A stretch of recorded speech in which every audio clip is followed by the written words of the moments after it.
Hey YouTube, this is Dragonblade. I'm going to be doing an actual new deck profile of a game that I just got into called Force of Will.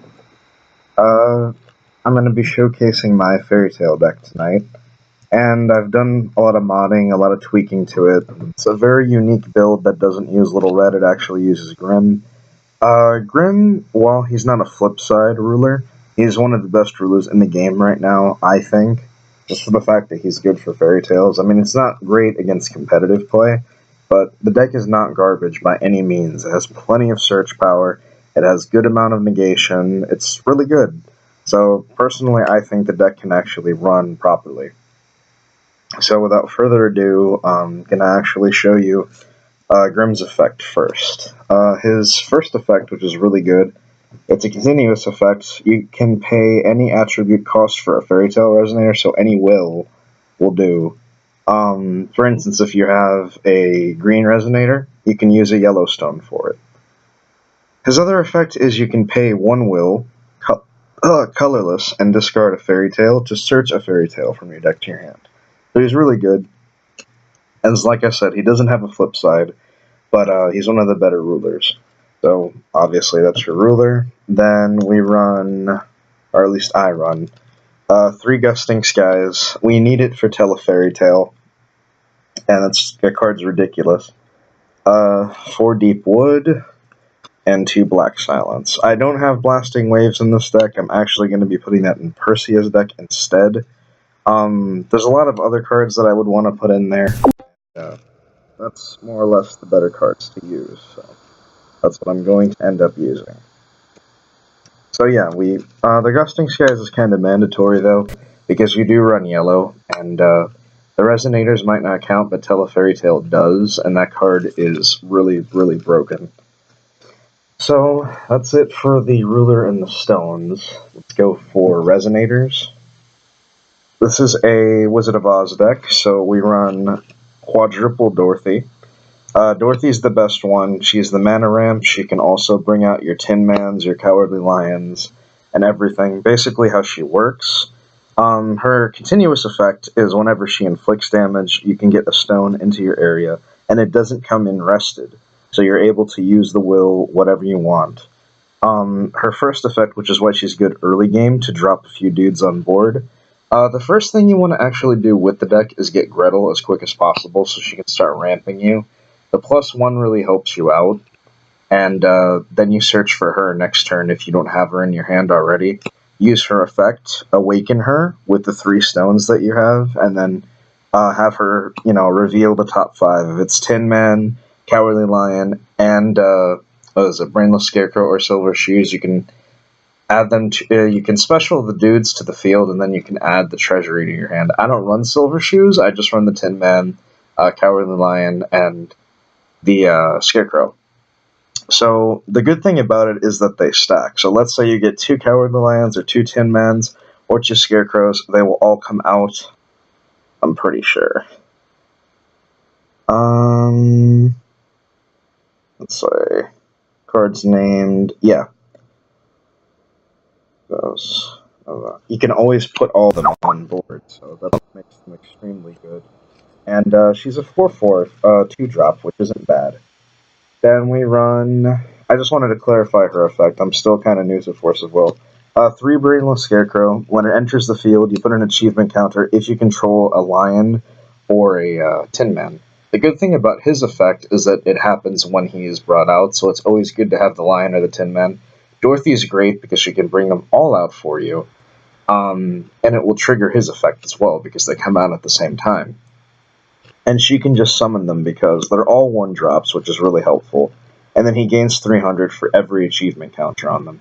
Your main focus is getting the achievement counters on this guy using Oz's magic, using his effect, using additions, and you make them really big. I've actually gotten him to be 1,000, 1,400. It just, with time they build up, and you have plenty of cancel spells and a lot of other cards that will protect them. Obviously Rapid Growth is one of them. 3 Tin Men to supplement the 3 Scarecrow. You run 3 and 3 of each. You run 4 Dorothy, though, because you want to draw into her more. You want to just make sure you do it. His effect is the same. He gets an achievement counter, but he gains it for additions.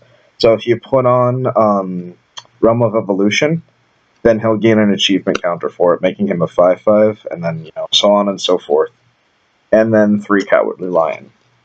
Cowardly Lion is just to get in there. It's not the best one.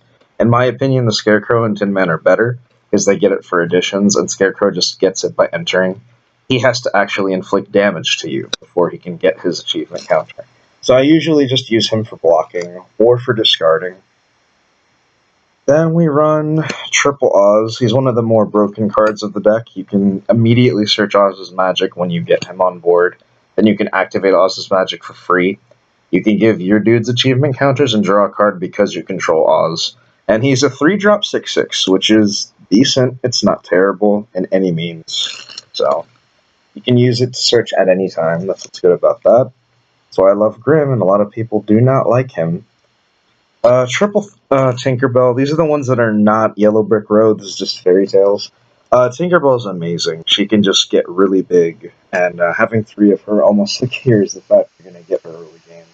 So you want to get her as early as possible to start setting up. It's even good to drop her late, because if you have an established board, that's good. Another one you want to get early game is obviously the 3 Gretels. Gretel is great because she gets your mana ramping. You usually have to wait a turn for her, which is okay. But she'll give you 3, and then next turn you can go off with Dorothy and start revealing the top cards, and then just start establishing your board. It's best to get these as early as possible. That's why I run her at 3. And I run Absolute Cake Zone, so if you have this and Absolute Cake Zone in your hand, you might as well just play them, right? And obviously you get a bonus for playing it. I mean, I liked Keen Sense as well, but I figure Absolute Cake Zone's the way to go. Too familiar of Holy Winds because, draw power is necessary. You pay a lot of will, you discard a lot, you just have to do it. I know Cheshires are better, but I'm not going to spend $26 on Cheshire. It's ridiculous. Triple Realm of Evolutions, your first edition field spell that you play. It buffs all fairy tales by 2/2, which is really good. It also puts the achievement counter on your Tin Man. The good thing to use with this is probably with Tinkerbell and any other ones, because Dorothy becomes a 6/6 under this. And then you can have its other effect activate. You pay 1 will, and then you send this card to the graveyard. You can search any fairy tale resonator from your deck to your hand, which is really good. So yeah, you run that at 3. Then we run double One Secluded Refuge. This card is amazing. It can chase to Flame of the Outer World, which is really good. It protects your resonators from damage. Upon entering, it gives you a card. If they would be targeted by an ability or a spell, you can negate it with this card just by sacking it, which is phenomenal. And let's see, this is a chant. Those were additions. This is a chant, pretty normal. Tell a fairy tale. You can search a fairy tale resonator from your deck to your hand. If you control Grim as your current ruler, you can put it onto the field, and you can trigger its enter ability. It's fantastic, especially if you're bringing out a high-level resonator like the Piper. I thought about siding him. I don't want to main him yet, because he's an okay card. He just rests resonators, and he's really big. But paying 3 for an originally 6-cost card is pretty good, in my opinion. Plus, it can trigger Dorothy's effect, so you pay the 3, and then you pay the Awakening, and then bam, you just get to do it straight from your deck. That is if you don't want to search it out. It really depends on you. Either way, you still have to pay for will, because you have to pay to search her out. Triple Oz's Magic. These are with the chant instance now. It's obvious you have to run this. It's just too good of a card not to run, and you need the achievement counters. You need to make them as big as possible. If you control Oz, you get to draw a card, so there's always that benefit. That's just how the deck runs. Then we run Quadruple Cake Zone. Card is really good. Cancel a normal spell. It's basically just Keen Sense with the added effect of controlling Gretel. You draw a card. Hansel or Gretel. I used to run Hansel in here until I switched it from Familiar of Holy Wind. I figured that would be better, and I added the other Cake Zones in as well, because Cake Zone is just a really good card. It's literally Keen Sense for fairy tales. Then for Overgrowth, I think that's Rapid Growth. To buff your dudes, and it can be casted from the graveyard. It's just obvious you would want to run this stuff for. Making it 4 and 4 is really good. Another buff card, Evolution of Limits. It's a 1-drop as well. That is an instant, and it makes it increase by 6/6. It's just a tech card, really. And Exceed the Light. I'm probably going to switch it out for Zeke's once I get it, because Zeke's is a much better card. But Exceed the Light's pretty good, too. It still negates a spell, which could be a summon, so potentially you're saving yourself from whatever it can, whatever they can cause.